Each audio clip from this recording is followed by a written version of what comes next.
Bless mega Bible quiz 2026 അതിന്റെ episode 14ന്റെ answer revealing വീഡിയോയിലേക്ക് എല്ലാ പ്രിയപ്പെട്ട പ്രേക്ഷകർക്കും സ്വാഗതം. ഇന്നലെ ഞാൻ 5 ചോദ്യം ചോദിച്ചിട്ടുണ്ടായിരുന്നു. അതിന്റെ ഉത്തരങ്ങൾ കറക്റ്റ് ആയിട്ട് ഉത്തരം അയച്ചിട്ടുണ്ടോ ഇല്ലയോ എന്ന് നമുക്കറിയണ്ടേ. അപ്പൊ അതിന്റെ ആൻസേഴ്സ് റിവീൽ ചെയ്യുന്നു. ആദ്യത്തെ ക്വസ്റ്റ്യൻ ഇതായിരുന്നു, തലയില്ലാത്ത ശരീരഭാഗത്തിന് പറയുന്ന പേര് എന്തെന്നുള്ളതായിരുന്നു. അതിന്റെ ഉത്തരം ഉടൽ എന്നുള്ളതാണ്. മത്തായി 14-ാം അധ്യായം അതിന്റെ 12ാമത്തെ വാക്യത്തിലാണ് ഉത്തരവുള്ളത്.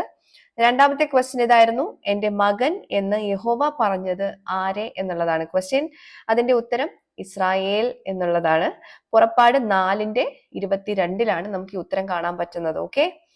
മൂന്നാമത്തെ ക്വസ്റ്റ്യൻ, എന്റെ മകന്റെ പേരും ബൈബിളിലെ ഒരു സ്ഥലപ്പേരും താഴ്വരയുടെ പേരും ഒരു മലയുടെ പേരും ഒന്നാണ്. പേരെന്ത്, അപ്പന്റെ പേരെന്ത് എന്നുള്ളതാണ് കേട്ടോ. അതില് മകന്റെ പേര് ഹെബ്രോൻ, അപ്പന്റെ പേര് കഹാത്ത്. ഓക്കെ.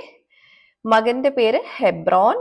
പുറപ്പാട് 6:18 നമുക്ക് കാണാൻ പറ്റുന്നത്. അതുപോലെ തന്നെ അപ്പന്റെ പേര് കഹാത്ത് എന്നുള്ളതും പുറപ്പാട് 6:18 കാണാൻ പറ്റുന്നുണ്ട്.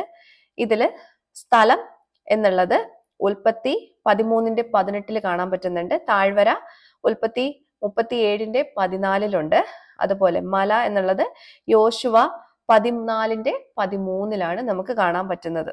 ഓക്കെ.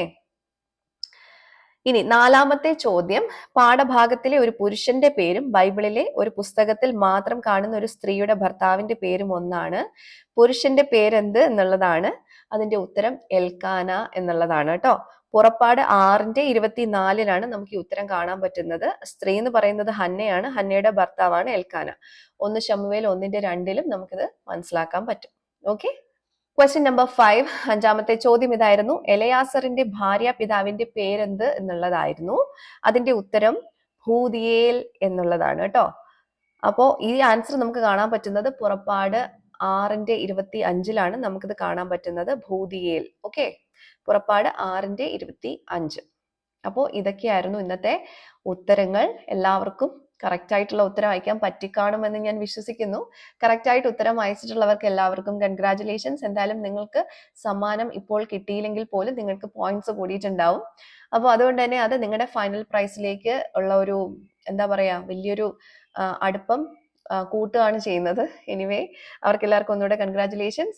അതുപോലെ സമ്മാനം കിട്ടാത്തവർ വിഷമിക്കേണ്ട, നമുക്ക് ഇനിയും ക്വസ്റ്റ്യൻസ് വരുന്നുണ്ടല്ലോ. അടുത്ത പോർഷൻസ് പറയുന്നു, പുറപ്പാട് 7 മുതൽ 10 വരെയും മത്തായി എഴുതിയ സുവിശേഷം 15-ാം അധ്യായത്തിൽ നിന്നുമാണ് അടുത്ത ക്വസ്റ്റ്യൻസ് വരുന്നത്. അതിൽ നിന്ന് 5 ചോദ്യങ്ങളായിരിക്കും ഉണ്ടാവുക. അപ്പോൾ ആ 5 ചോദ്യങ്ങൾക്ക് വേണ്ടിയിട്ട് ഇത്രയും പോർഷൻസ് നല്ലപോലെ വായിച്ച് റെഡിയായിരുന്നോളൂ. അപ്പോൾ വേഗം നിങ്ങൾക്ക് ഉത്തരം ഞാൻ ചോദ്യം ചോദിക്കുമ്പോൾ തന്നെ നിങ്ങൾക്ക് വാട്സപ്പ് നമ്പറിലേക്ക് ഉത്തരം അയക്കാനും പറ്റുന്നതായിരിക്കും. എനിവേ, അടുത്ത ക്വസ്റ്റ്യൻസുമായിട്ട് നമുക്ക് വീണ്ടും കാണാം. Till then it's me Angel signing off. By.